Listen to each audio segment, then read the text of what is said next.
Muling tinawag ni Jesus ang mga tao at sinabi sa kanila, "Makinig kayong lahat sa akin at unawain ang sasabihin ko. Hindi ang pumapasok sa bibig ng tao ang nagpaparumi sa kanya, kundi ang mga lumalabas sa kanya. Kayong mga nakikinig, dapat nyo itong pag-isipan."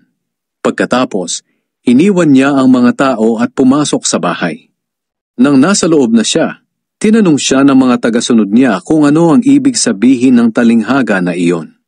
Sinabi ni Jesus sa kanila, "Bakit? Hindi nyo pa rin ba naiintindihan? Hindi nyo ba alam na anumang kainin ng tao ay hindi nakakapagparumi sa kanya? Sapagkat anuman ang kainin niya ay hindi naman sa puso pumupunta, kundi sa kaniyang tiyan, at idudumi rin niya iyon." Sa sinabing ito ni Jesus, ipinahayag niya na lahat ng pagkain ay maaaring kainin.